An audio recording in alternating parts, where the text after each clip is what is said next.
Welcome back to the Desert Well, where we gather every week around the well that is Jesus to drink deeply from his good news, but to be a part of the conversation. And this week, you might look at that timestamp and think, wow, they talked a long time. Well, we probably could have talked longer. Most certainly we could have talked longer. What did we talk about? So we talked about the next Synodical Convention, which by the time this comes out, it will just begin on, whether you're watching this on Friday, it'll begin the next very day on Saturday, or if you're watching it in that kind of week there of July 18th through the 23rd, I think I got those dates right, that's when our Synod meets together to do all sorts of things. So why should people listen to it? What did you enjoy? We talked more about the process, like how it works, why do we do it, why is it important, especially for us two, as delegates, and kind of what are our roles like.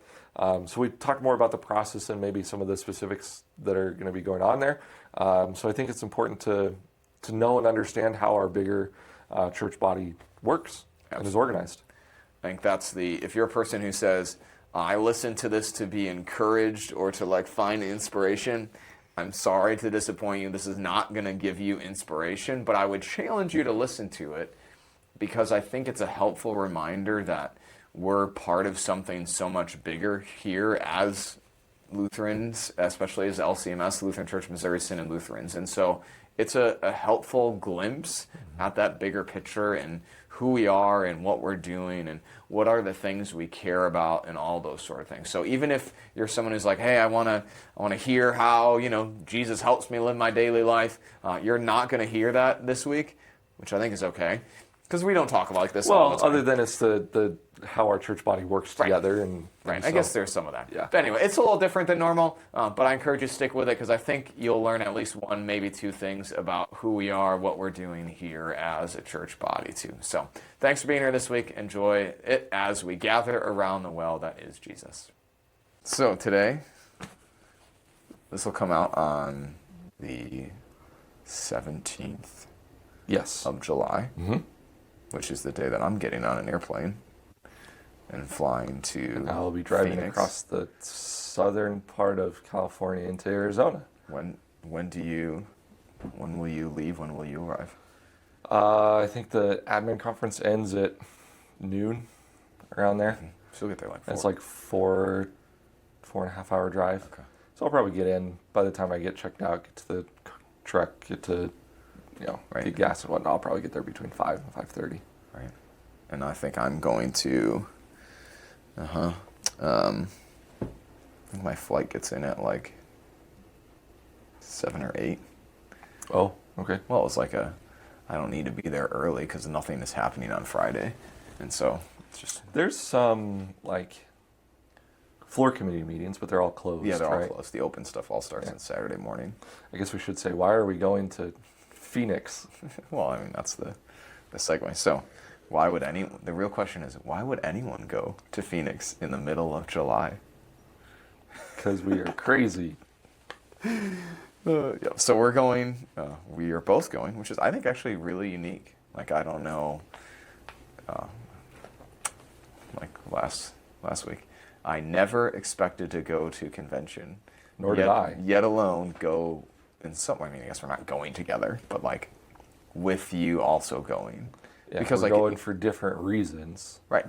And so because you're going go ahead, you can tell why you're going or what your role is. So I was elected as an advisory delegate for the Pacific Southwest District as a commissioned minister. Do you know how many advisory delegates the PSD gets? I don't Are you the know. only one? No, because there was an administrator one, a teacher, Is there a DCE I want role? to say there's a DCE. Okay. I guess... And there might be another, so maybe 4. If you really wanted to know, I think you can actually... There's 100 and... Can you find your name? It's either 118 or 188. Every single person who is going as I don't know if they have advisory stuff in here as well. There's 188 advisory delegates. 188 advisory delegates. 186 advisory representatives. Okay. delegate representative. Why can't I find And the then letter there's P? There we go. 988 voting delegates. Oh yeah, there you go. Derek Jean Blessing, Lamb of God, LC, Las Vegas, Nevada. So there is 1, 2, 3, 4, 5, 6, 7, 8.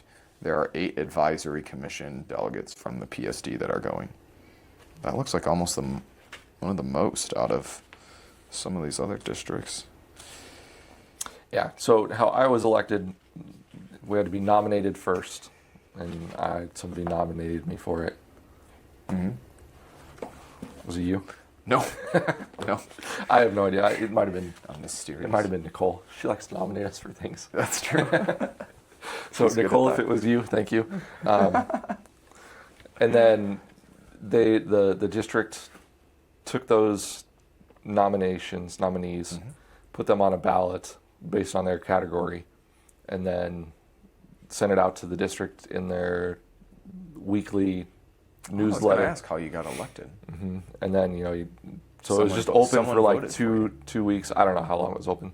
Or did you run without, what's the phrase, run without contention or something like that? Like There was no one else who oh was no, nominated? there was lots of people. Gotcha. Yeah. And so everyone said, I'll make him go. This will be funny. Well, when your last name is towards the top of the alphabet and He is it's Blessing, That's right. He has a holy name. people are probably like, oh, let's just elect that guy because it sounds good. No, I know that some of my friends were like, oh, there's Derek's name on there, so they voted Right. for I know me. this guy.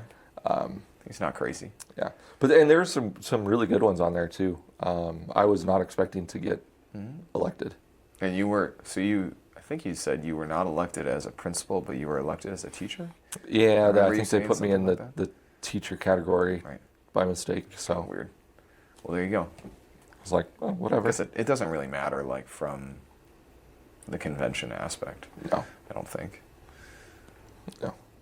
And So- I was a teacher, so it's not Right. I that mean, it's big of a not deal. false or incorrect. Like, that was your first call, was a teacher. Mm-hmm. So I think we should somewhat just walk through basic. Well, hold like, on. Why? So you asked, how am I going? Right. How okay, are you sure, going? Sure. That's probably good. We should cover that. And then back up and zoom out. Like, what? Well, what are we and then, talking about? yeah, so I'm an advisory delegate for the district. Right. And Which, you like, are going. What is a district? What's a delegate? Yeah. What are you even going to? Like, all those questions I think people would have. So we'll talk about this. Like, I am a circuit representative, or I was elected from a circuit as a delegate, a voting delegate. And so I get to, I'm assuming, use a little pad of some sort, like on Jeopardy or in like a classroom. I never took any classes in college that had those like voting things. Voting things. Yeah, like, you know what I'm talking about. And so I'm a pastoral voting delegate. Yes. But I was not elected the primary delegate. I was what is called an alternate, because the primary person, so our circuit, which we'll talk about what a circuit is in a second, our circuit met to elect who would go to convention, and we needed two people to be on so that we could have a primary and an alternate, and no one was putting their name forth for the alternate. And so I said, okay, like, fine, like, if I'm an alternate, how many times does the alternate actually go? Never. except now. this time. Right, and so the And primary that was guy, decided back in like yeah, I mean, it was a while ago. the fall. Right. Yeah, because it would have been around the same time that I would you have got been it. elected to go to. Right. And so, it's fine. Like, I think I could say I am genuinely excited, much like my dad talked about being a process person. Like, I maybe have inherited that from him. So, like, I'm less, I think, excited about feeling like I can make a change or, like, really make some influence, as far as I am excited to see how the process works and try and engage in it in a meaningful way. So let's like back up a little bit. Okay, so yeah, back So up to what- where? How right. far back we Well, go? I want to go like way Way back? right? So I think, It's like LCMS history way back. well, like just like what, What is our synod? yeah, you know, because I think when, even here, like it's easy I'd say to most forget people that are we're part disconnected. of like something bigger. Yeah.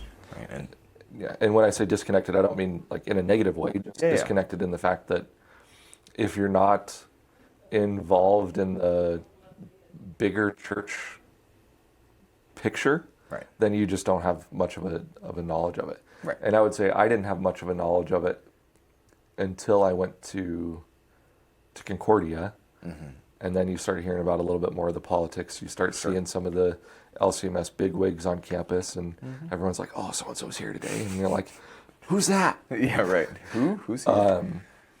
And so I started to understand it a little bit more then. I knew that we were part of a bigger church body, but I didn't know to what extent.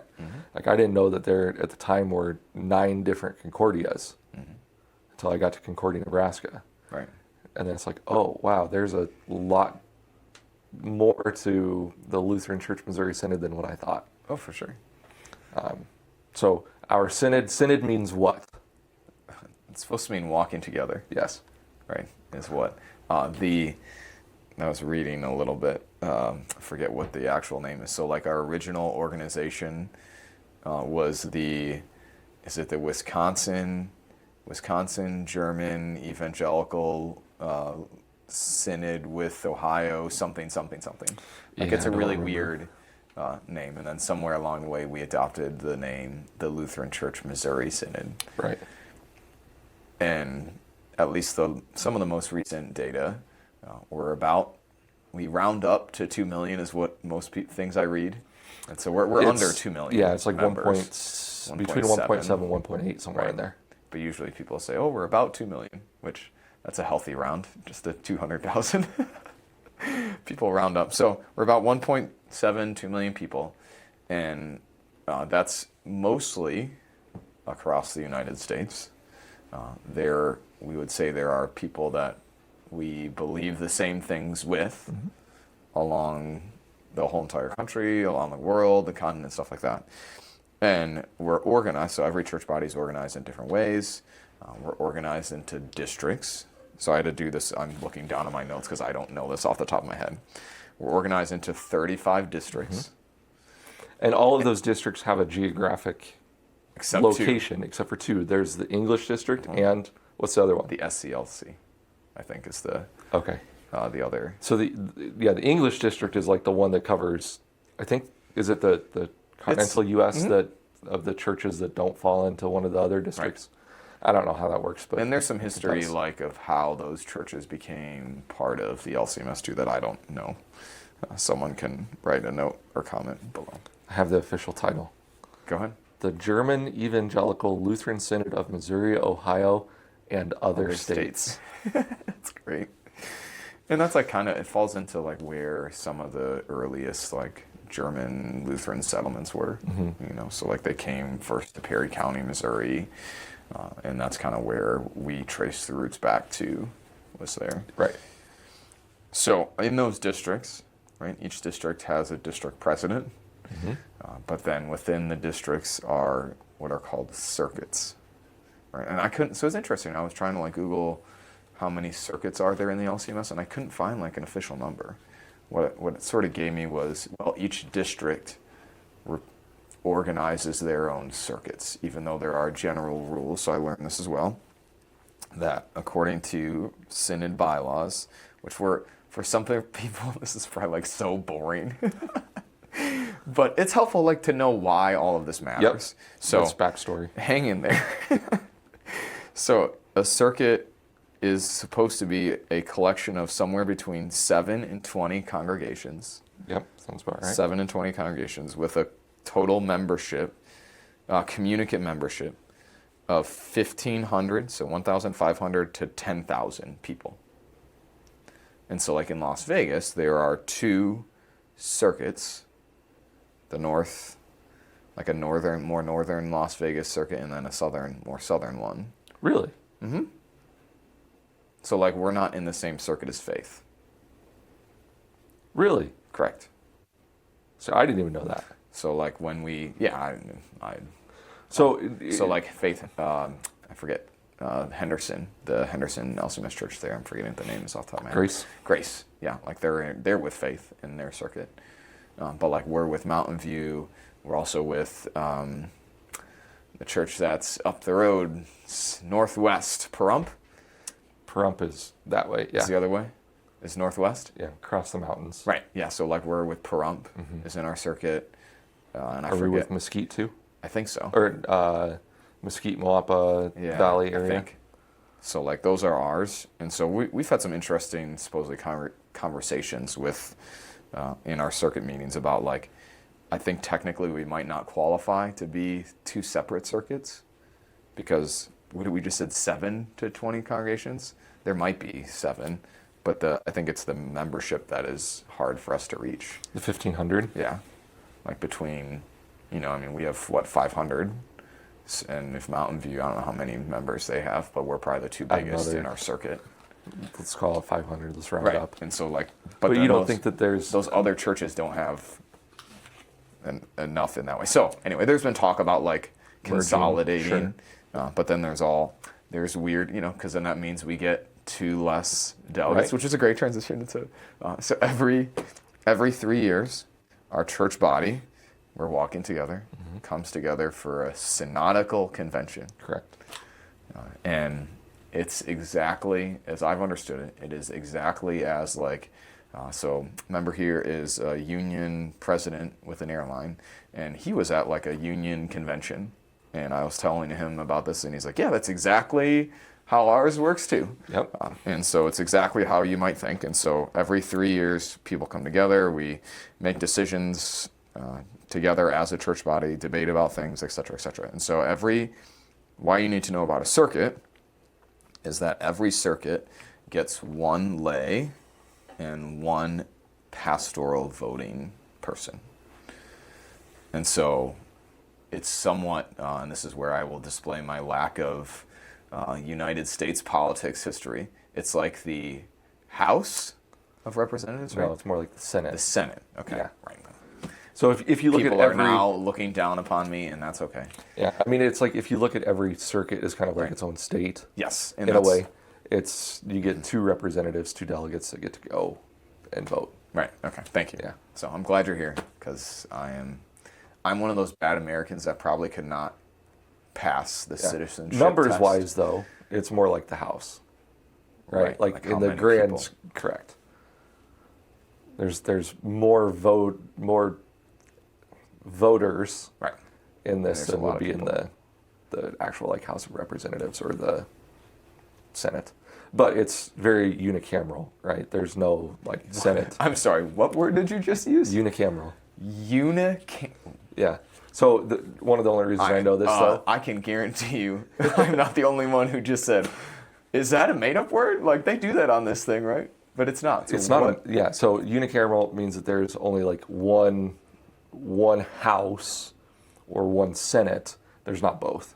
So like Nebraska is a unicameral government, state government. Well, there's not a House of Representatives. There's not and a Senate. Correct. It's just so one. It's just one thing. group. Yep.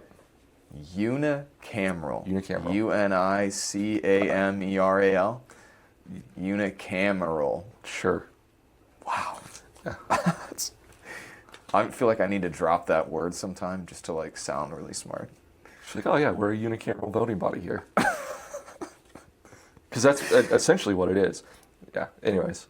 You're a smart guy, Derek. I know a lot of things that might not matter sometimes. And what do they say? The more education you have, the more things you must forget. So like people who are very good at like one thing are probably not super smart. I always say, I've forgotten all of those things because I need to remember other things instead. Anyway, so that's the who gets to do the voting stuff. Now, I think a logical question people might have, and then we can kind of like dive into more things, is we're going to go through process and then talk more, I think, fun things. Like how do you decide on what is voted, what is talked, all those sort of things. Sure. And so before convention, don't know exactly how the deadlines work, but congregations, again, I'm referencing my notes because I want to make sure I speak correctly, LCMS congregations, circuits, right, so circuit meetings, the districts themselves, or synod boards and committees can submit things called overtures. Yep. Right? So Derek can't go and submit an overture. Right? Jared can't go and submit an overture even as a pastor. Now, if we went to our voters here and said, we would like to submit an overture to be considered at convention, then we could do that here, so like there's some, well, hey, pastor is asking, if I very much wanted something to be put forth as an overture, I could sort of force the hand and say, hey, I really want this to happen, can you please approve this kind of thing? But it can only come from congregations, circuits, districts, or the synod boards and committees. And so an overture is a formal request to change either our bylaws, to direct church agencies, or to state our church positions. And so those are collected, and then they are put and edited, I think they're edited, into this book. I don't think the overtures themselves are edited. No? Okay. I think the overtures are printed as received, I believe. Okay. Because that's not where the editing happens later. Okay. I just remember reading something like we saw a lot of AI usage of the overtures that was hard for our editors to deal with, or something like that. And so, oh my, okay, yep, there we go. 1, 2, 3. So I have lots of books here. We'll talk about what they are. So, well, and we're supposed to carry these books with us every day, by the way. Yes. But this is the first book that I received in the mail, called the Convention Workbook, Reports and Overtures. And so the whole entire first part here, all of this thing, let's do it this way so you can see, are reports. And so it's like who is going to be there, it's what are the different areas of talking points, it's all the district presidents give reports, some of our RSOs I think give reports in here too. I mean, it is like all the documents the commission on RSO? Recognized Service Organization, right? Yes. All the reports of the actual like Commission on Theology and Church Relations, like their actual documents are in here too. So I mean, it's just a big thing. But then in the back half are all of the overtures. And so I found a number. It said there were 374 overtures that were submitted. But there are some late ones that are in a different book that fell on the ground. And so all of this are overtures. And should we talk about how they're organized? The overtures? I'm like trying to like get all of this stuff together here. So the overtures are submitted not in any order necessarily. Right, correct. So the Synod receives them. And then just the overture itself, yes. Title and all this stuff. We'll read an example in here. The verbiage of it and everything. And then what happens is they organize it based on the number of, I don't know if it's, they organize them first based on the number of categories, or if they put the floor committees together first and then they divvy them up between the floor committees that way. I'm guessing it's probably the floor committees first and then. I don't know. Yeah. But So anyways, what's a floor committee? So a floor committee is put together by the Synodical administration. Right. So that would be like President Harrison and his vice presidents, yeah. etc. And so then the floor committee is consisting of, there's always district presidents in there. I don't fully remember who all, but anyways, it's made up of a group of pastors generally. And so there are on each floor committee, there's a chairperson, there's a vice chairperson. These are usually district presidents. Yep. But then there is a voting delegate, ordained minister. So there's three. It looks like there's three pastors at least on each of them, and then there are lay people as well. So two lay people, and then there are. It looks like at least one or two advisory delegate or a representative so ordained. There's like 7 voting people. Sure. Is that was me adding things quickly? Yeah, I was going to say good math. And then there's there's a commission minister representative, and then another advisor delegate or representative layperson. So it's a collection of people, both pastors, synodical people, and then lay people and commission people like yourself. So go on. Yeah, and so then the floor committee's task is to address every overture. Right. So every single one, all 374, and maybe some additional ones, sounds like, have to be addressed. There's dealt with in some way. Yes, there's no, like, you can just ignore it. No. if a congregation, a body within the synod presented it, then it has to be dealt with. Right. And so let's talk about what those floor committees are. And so, again, the president of our church body puts together the floor committees. So he decides how many there are, what they're going to be, with the help of his, according to bylaw 3.1.7, the Council of Presidents. But he also then, I think, appoints the people to serve on them as well. Probably, I'm assuming, with the help of the same people. And so this convention, there are 11 different floor committees. Yep. Do you want to read them? I can. I've got them here. Sure. So floor committee number 1 is National Witness. Do you want me to go into like some of the details of all? Does it give you like a summary of what it is? What I received from the district does. Oh, sure. Cool. Yeah. Go ahead. So floor committee number 1, National Witness, will be looking at the overtures that address small or dual parish issues, ethnic outreach and evangelism, church planting, school, families, youth, and then it says and more. So there might be a few others in there. We can just go through. Let's do them all.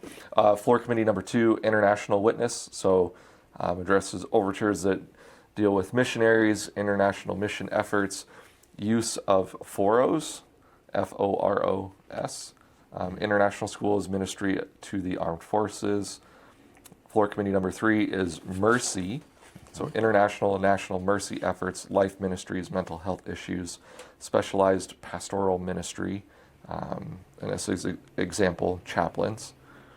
Floor committee number 4 is Life Together, mission priorities, worship, cultural issues, marriage, etc., religious freedom.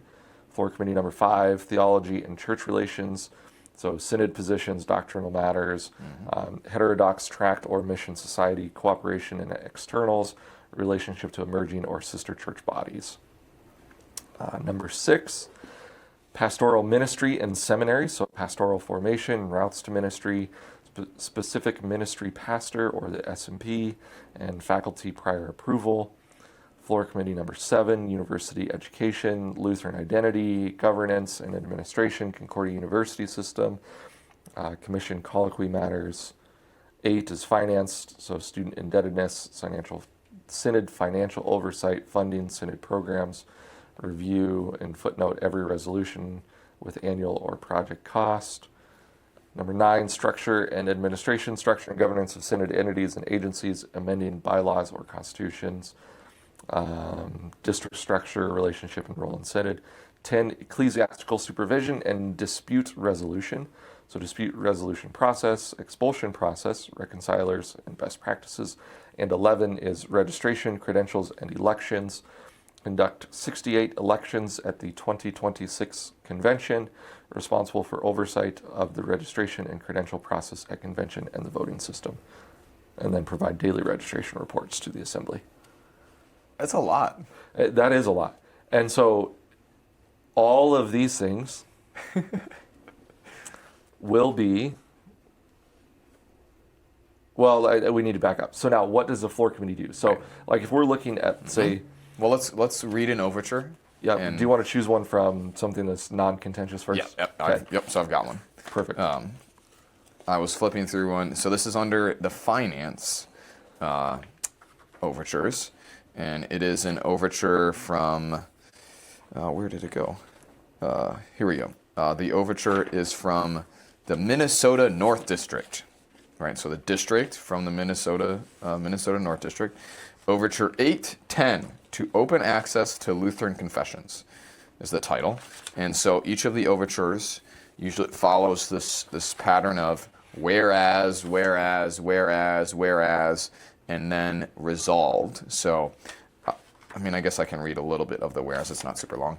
And so this overture says this: whereas the symbolical books of the Evangelical Lutheran Church, or the Lutheran Confessions, as listed in Constitution Article 2 as a true and unadulterated statement and exposition of the Word, are an indispensable resource for achieving the primary objectives of the Synod as stated in Article 3 of the Synod Constitution, and whereas the members of Synod are bound by the Lutheran Confessions to regard Holy Scripture as teaching of the Holy Supper of our Lord Jesus Christ, that his body and blood are truly and substantially present, distributed, and received in, with, and under the elements of bread and wine, that these are received by both the believing and unbelieving participants, by those who eat in repentance and faith, to the forgiveness of sins, life, and salvation, and by those who eat in unrepentance or unbelief to judgment, and that so we may obtain the faith that counts as righteousness in God's sight.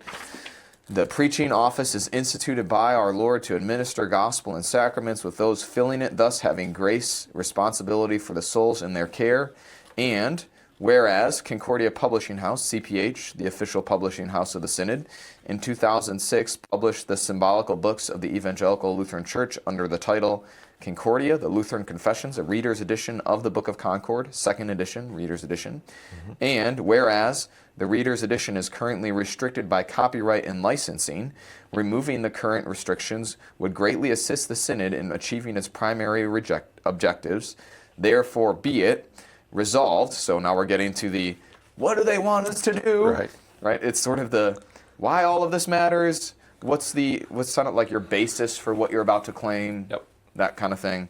Resolved that the Synod in Convention encourage CPH to grant general license to any and all interested parties to publish, with appropriate attribution, the text of the Reader's Edition online, in whole or in part, and to grant license to any and all interested parties to publish the text of the Reader's Edition in print globally, in whole or in part, and to grant license to any and all interested parties to produce and publish in print and online derivative translations of the Reader's Edition without restriction. Minnesota North District. And so there's actually like 1, 2, 3 that asked for the same thing, which I thought was kind of interesting. Basically asking for Concordia Publishing House, our Synod, our church body's publishing house, to make, some of them ask for public domain access of this, and we're going to talk about it. So that's the overture. And so what the floor committees do, I'll get ahead of myself, is they take an overture, well, they're taking all of them, but they take overtures and decide what to do with them. And they kind of have 2 different buckets they can go into. So you want to talk about two big buckets that they can go to. Yeah. Right. Well, sure. I think I know what you're the saying. one bucket could have smaller buckets in it. Right. Yeah. Right. So it can either be omnibus, which means that it is. Tell us what that means. Basically, you can think of it as like being tabled, set aside, with reason why it's set aside. So within the omnibus, there are 4 different omnibuses. There's omnibus A, B, C, and D. And all of those categories mean is that it's already been dealt with. A is assigned to someone else. Sure. Okay. Sorry, I forgot my notes. Okay, so A is assigned to someone else. B is what you said. That is previously addressed. C is, it's just an expression of encouragement, gratitude. And then D is like, we thought this was not true, right, and incorrect, and should be sort of cast aside. And I think these still get we still have to approve them. Right? So we have to approve omnibus. We will vote. Yeah, omnibus A, good. Omnibus B, good.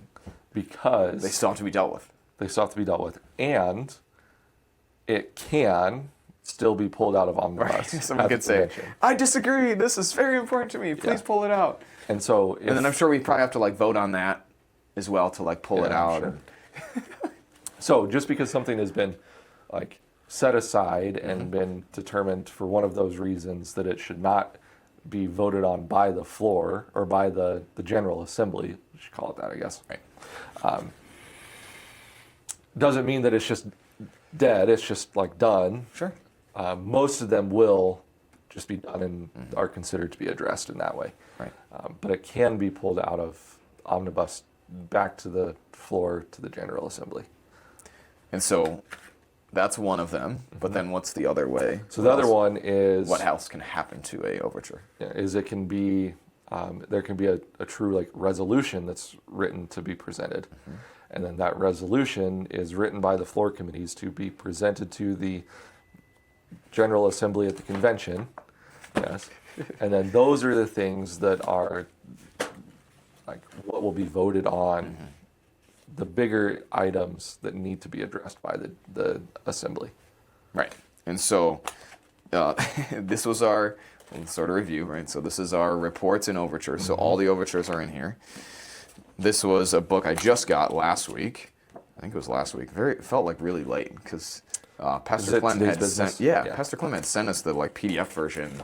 Feels like weeks ago, and I feel like I've seen things about the resolution, but I just got it relatively. And in here, there's a few things. So there's the tentative schedule of convention. Yep. So here's what we're going to shoot for, but can also probably change, I'm assuming, as the president declares and or as we decide as the assembly. There is some general information, how to stay safe in the Phoenix heat. Yeah, they're pretty worried about that.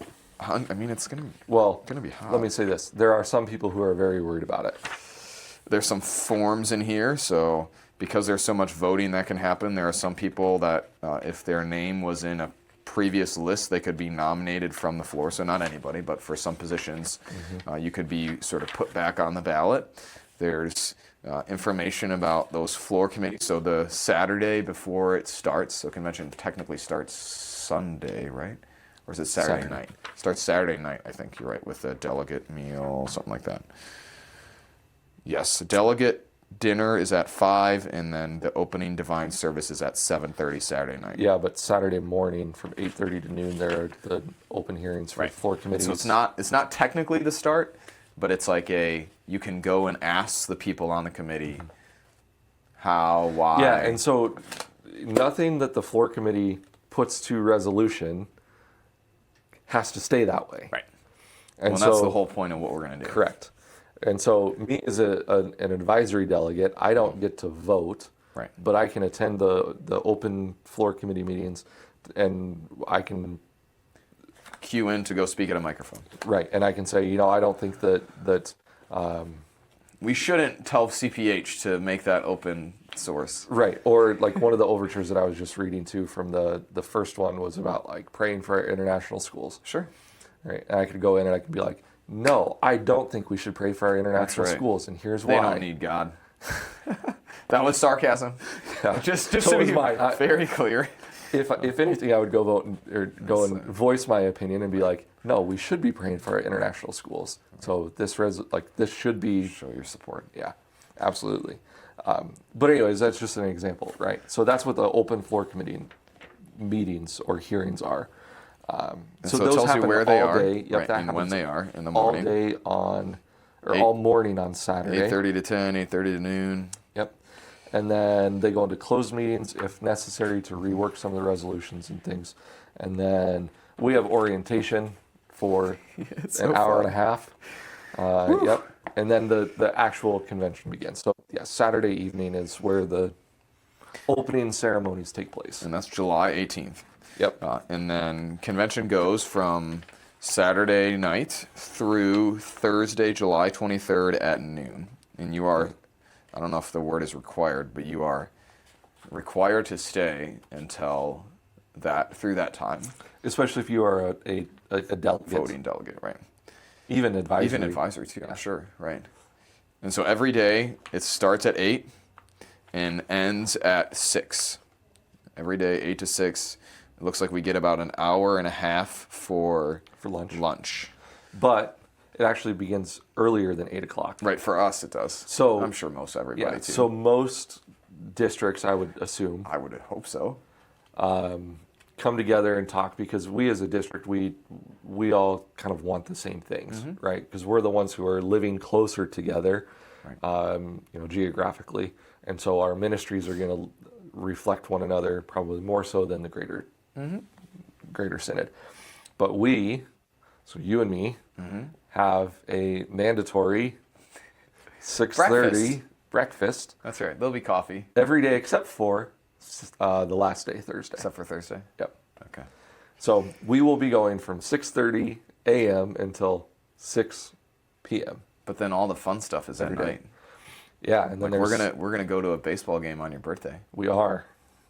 That'll be super fun. will But be it's super fun. everybody in the district. Right, all the PSD. Yeah, sorry, not just So it's not just Derek, Jared and I. just you and I. We're going by ourselves, And then I think there's a seminary, like alumni thing on Tuesday.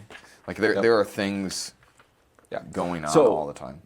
The big picture here is that it is a jam-packed schedule. There's very little time to just like for us Dilly-dally. to like hang out together. Actually, we don't even get to sit together. Right. As an advisory delegate, they're like, no, you get to go stand in the back. And there's one microphone for all 188 advisory delegates. I wonder if the advisory representatives are also included in that. Like in that pool. I have no idea. Let's call it 360 people. Yeah, neither of us have gone either, so like who knows? I wonder if there's someone Yeah, so fact checking us and saying like, no, that's wrong. So if this we're is wrong." misspeaking, we're sorry. We're just trying to. We won't do a whole episode on like how it was afterwards, but we should totally do like a recap sort of thing when we're back. So we should probably, for the sake of time, get into some of the other like right. So anyway, big things that are coming up. Well, I want to to close the loop on like give an example of the resolution. So okay, sure. I looked and found every resolution is also organized underneath the floor committee. And so I went to the finance floor committee. And so resolution 804 is entitled to expand access to the Lutheran Confessions. And then what it does is it goes through and it references various reports. It references the overtures that it's addressing. And I don't know what these CW, that's Convention Workbook page numbers. So it gives you both the report, the page number. And so I'm not going to read the whole thing, but basically what it says is resolved. We commend CPH for making the Reader's Edition easily available as of January 2026 and for their endeavor to provide such resources as evidenced by the upcoming release of the Spanish version of the Book of Concord. And be it further resolved that CPH explore the feasibility and cost of adding the helpful notes and annotations from the Reader's Editions to its online publication at bookofconcord.cph.org and likewise include that as part of its report to the next convention of the Synod. So the resolution, this seems like a pretty easy one. I don't know quite why we wouldn't say yay to this. But basically it's hey, they've already done this thing. And I didn't know that. And so I went and checked, and you can actually read the entire Book of Concord online for free at bookofconcord.cph.org. And so that's a resolution that has been put forward by the floor committee that I'm assuming we would say yay to, kind of thing. So that's like a full, like it, and I guess I don't even know the process of like how it goes before the floor. Like I'm assuming President Harrison is the one who like leads the thing. So like he would say something like bring resolution 8-04 before the, whatever the phrase is, for consideration, and then you could queue in probably and talk about it. And then someone would say, call the question, and then we vote. Yep. And then we move on. Yep. Move on to the next one. Right. Now I bring resolution 8.5 before the floor. Yep. So, yes, let's talk about, so that's kind of like the whole, I think that's somewhat the big picture. There's a few other so we'll worship during the day. We will hear some academic papers from different people around the theme of the convention, which is Christ is risen from 1 Corinthians 15.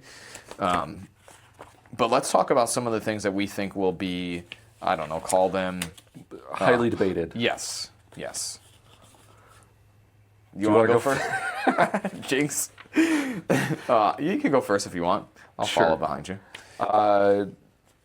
So anything, the resolution. Yeah.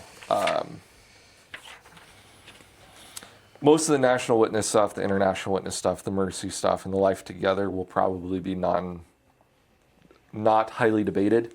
Mm-hmm. There might be some stuff in theology and church relations, but for the most part, I would say the vast majority of the LCMS, we all agree on our theology stance and all of that. But the next one would be floor committee number 6, so pastoral ministry and the seminaries. So there has been a lot of talk and debate outside of convention, just in the public, about the need for pastors and how we can address the pastor shortage that we have in the LCMS. So approximately 20% of our LCMS churches currently don't have a pastor, and that number is projected to get higher.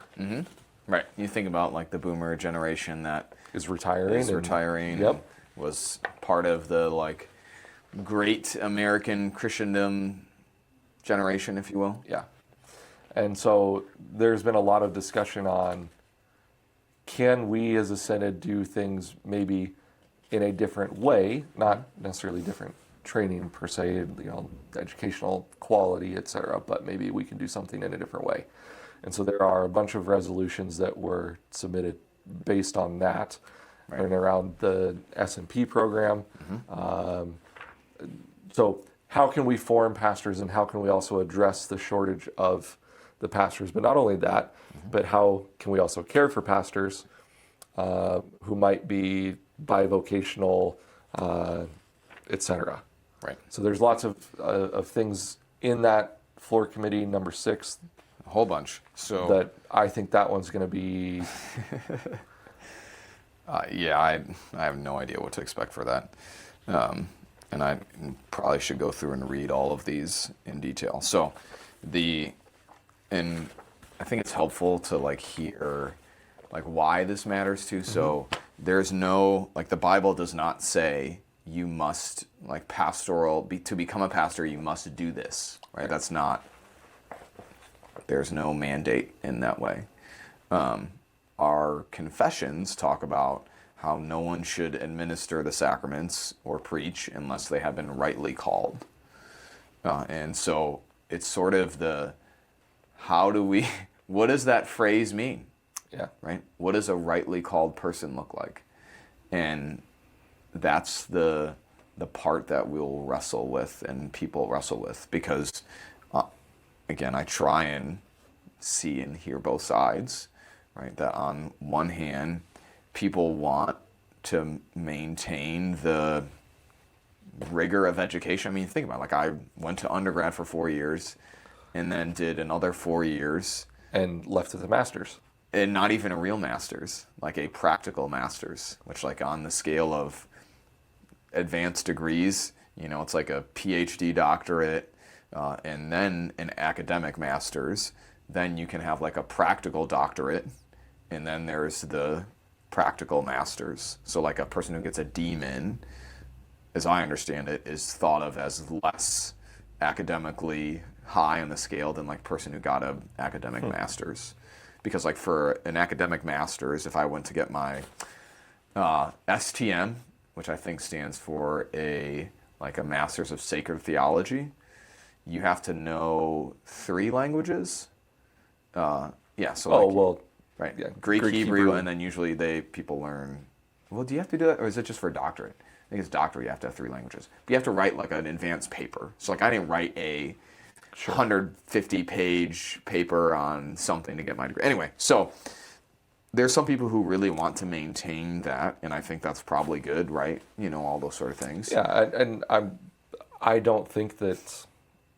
I mean, you want somebody who's well educated, who knows theology, who knows like where we stand as a greater body, and what we believe and why we believe it.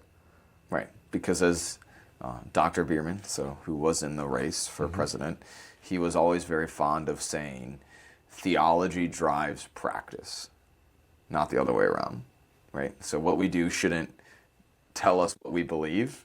What we believe should tell us what to do.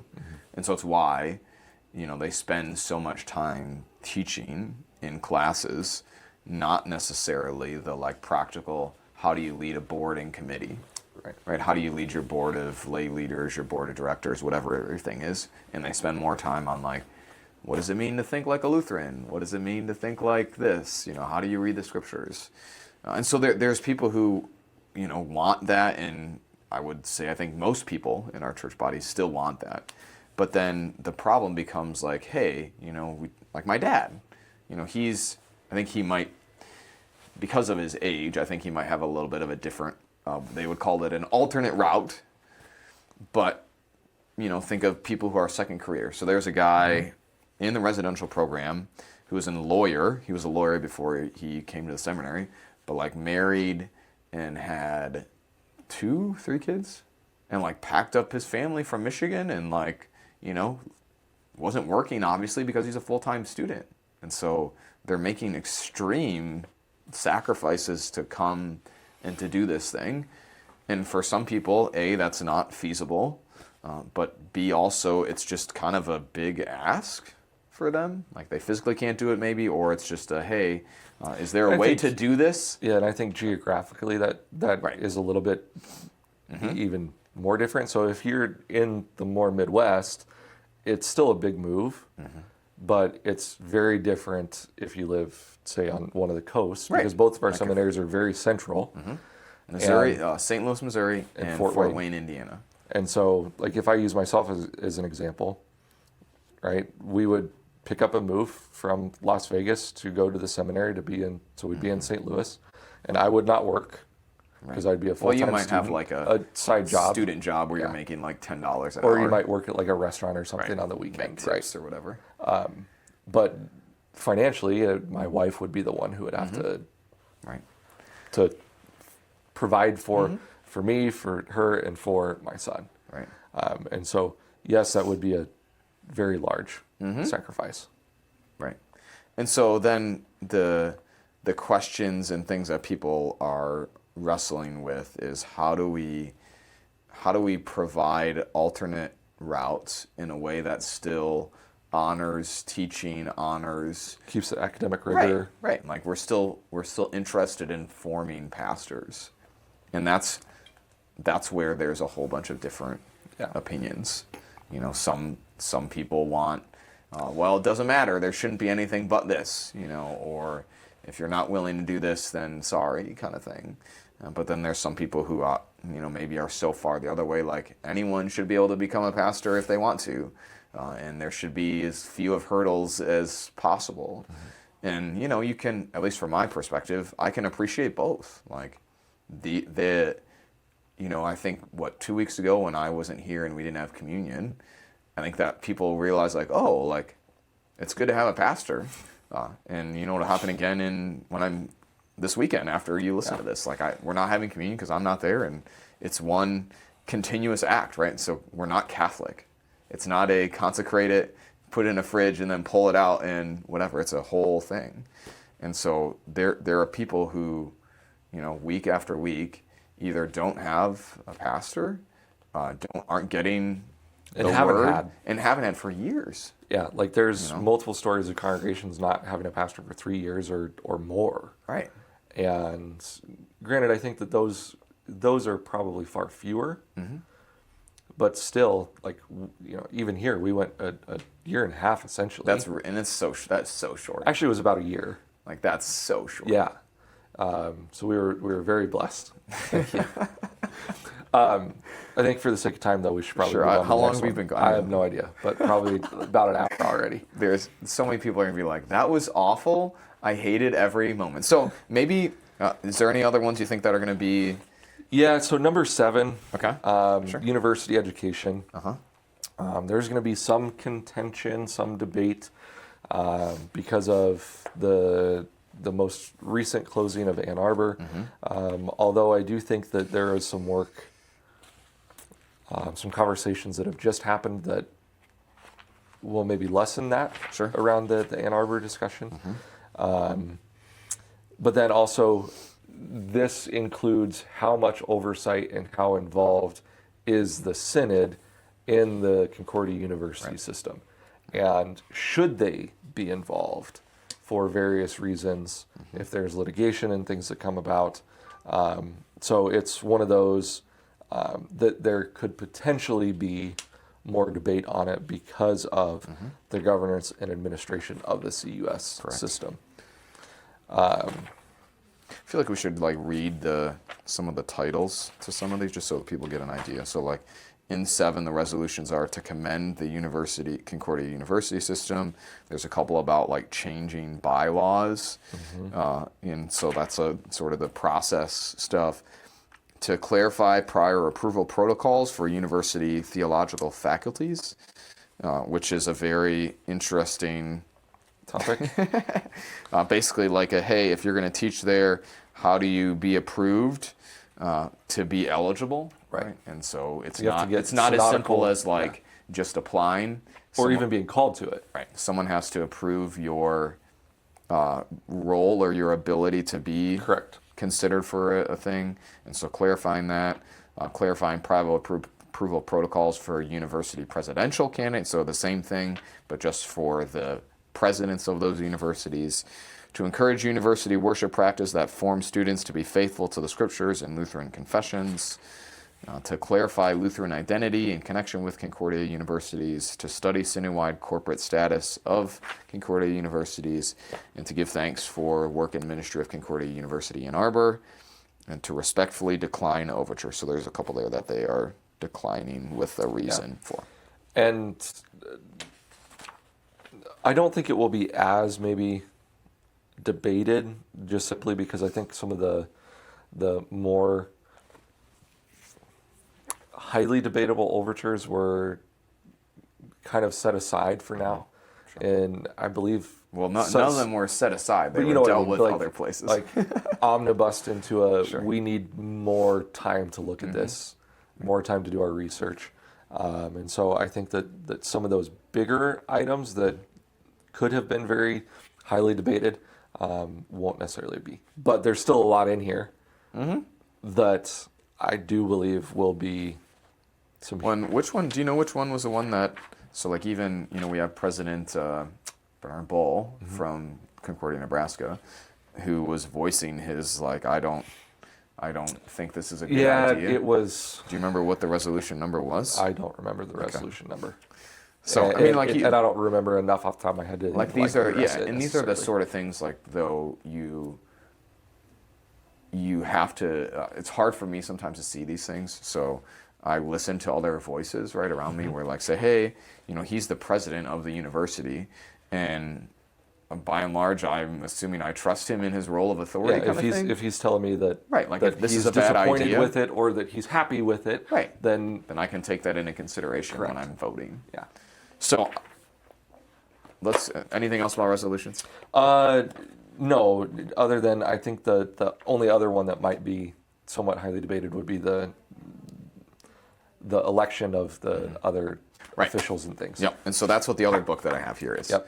And so that you heard him read Floor Committee 11, 68 elections.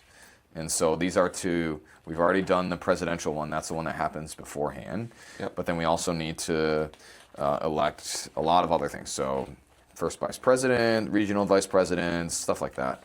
And so in here are all of the people that have been put forth as to be on the ballot. And so there's a lot of, you can kind of see all of the different names, and then there's also the names of the people that didn't, didn't make the cut, so to say, or weren't recommended as people to be nominated, but are in the pool. And so these are the people that I said earlier could be pulled out of the pool, re-put on the ballot again. So that's the other thing that happens. I think we should answer 2 more questions. Sure. And then wrap it up. Yeah. But needless to say, it's a lot to talk about in an hour, right? We've got 18th, the 19th, the 20th, the 21st, 22nd, 23rd. There's 6 days. Right. 6 days of work. If you look too, so we talked about pastoral ministry and seminaries, right, as being something we think is going to be talked about a lot. So that is slated for Tuesday from 4:40 to 5:05. Oh, that's on my birthday, isn't it? Yeah. No, Tuesday is the 21st. Okay. So it's only, I guess it is slated, for earlier as well. I'm sorry. Forgive me, I misspoke. So it's a couple of times. So there's an hour and 10 minutes in the morning on your birthday. Yep, so that's on your birthday. And then we do it again on the 21st for another hour, and then there's another 25 minutes at the end of the day. But like that's 2.5 hours. Like that's not a lot of time. No. I don't think, but that's part of the nature of the beast. Like you have to deal with all of these things. And you have to do it within the time frame of the convention. So you got to kind of keep things moving. Right. So yeah, it'll be interesting to see how that all kind of plays out. So my question for you, Okay. I'll answer the same one. What are you most excited for? And what are you least looking forward to? I'm most You excited. can choose whichever one you want to start with. No, it's fine. I'm most excited just to be a part of the process. I very much so feel the weight of being a representative of our district. And I feel fairly strongly about a few of these things too, because I love our synod and I love what we stand for. Right. That I do believe that our theology is the best that there is. The most true. And I want people to hear that. Right. And I want people to come to know Jesus the way that we do. And because I believe that, I also think that there are some different ways of maybe that we can do things while still maintaining our level of structure and organization and all of that. So I think there's some compromise that can be done without sacrificing theology and what we believe, of course. So I'm excited to be a part of that process and just see how that goes. Obviously, I can't vote. I'm not a voting delegate. I'm not a pastor that can do Derek's going to be a lot of texting that. me. Vote no. No, Vote they said yes. we can't text. Oh, really? Yeah, on the thing it says that you're not supposed to be texting, at least for the advisory delegates. Gotcha. So, which is I very haven't read odd that because part I can't yet. advise. Anyways, Well, yeah. I guess you get one microphone to advise from.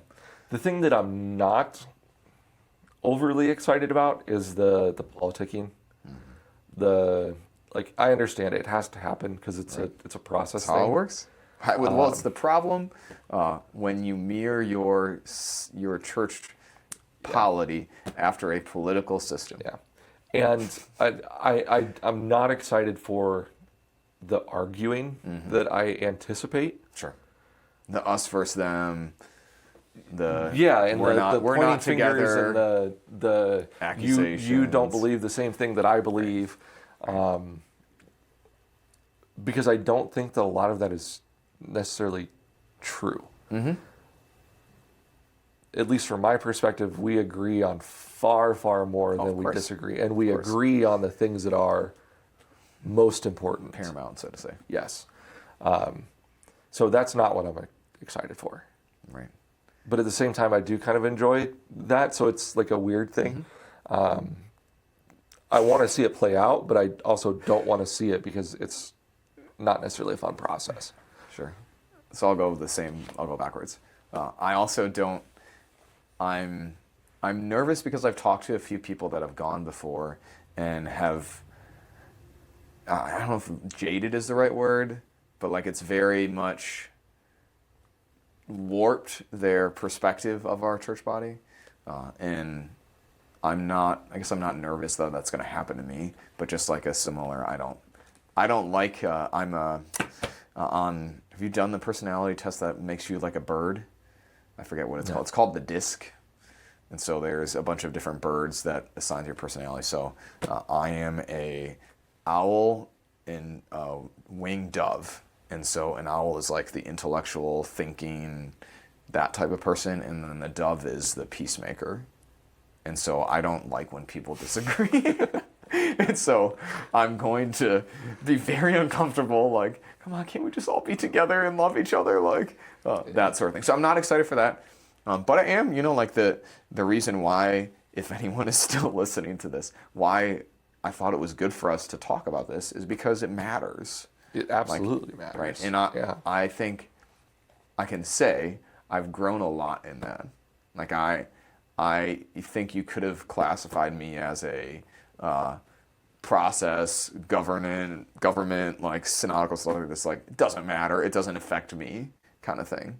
And I've come a long way in realizing like this this does matter. Now, does everything we're going to do change my life and what I do? No, of course not. No, and it probably won't make a huge difference for the immediate future, present kind of well, thing. and even the average member. Mm-hmm. Oh yeah, right. Right, but it makes a difference for you and me in our roles and how we do ministry. It can make a difference. For the future, it's like the language of we. Like there's the we here at Lamb of God, but in some ways it's like this is going to affect the we of all Lutheran Church Missouri Synod churches, schools, and all the people that are connected to them too. And so I'm excited to see how this stuff kind of actually gets played out. Like how, just because I've never done it, I'm excited to experience it. Just so then I can say, someone I was talking to asked if there's a group of us we're going, and one person responded, "I've paid my penance and I'm not going back." And so I'm excited to pay my penance and do convention, and maybe I'll find it like super enjoyable. And just like my dad said, like I never thought I would enjoy convention, but I went and it was amazing. I think the part, and this is coming from more of an introvert, right? And it's the same reason why I like going to conferences, is because I do get to meet people, I get to network with them, we get to talk about ministry, right? And so I am excited for that side of it. Yeah, for sure. And I get to see some family and familiar faces, extended family, because Becca's uncle is a district president, so I'll get to see him too. Is he? So do you call him Dr. Snow? Like is he? I don't know if he's a doctor. Is he? I thought you had to be a district president. Oh, maybe not. I don't know. No, I call him Rick. That's awesome. Yeah. Well, I've known him for 15 years. A long time. So I'm excited for that part of it, because you get to talk with people who are also doing ministry, and you get to kind of peel back the layers of the things that you're experiencing and going through, and you get to talk through that with somebody that's not necessarily in it, but is going through something similar in their context. So that's what I enjoy about it too. So we'll see. Yeah, we'll see. What do you think we should over under on if the weather is 110 or hotter? Oh, I take the over. Yeah, I think so. Especially downtown Phoenix, like you think it'll be like 115? Maybe that's no. So 110 or more.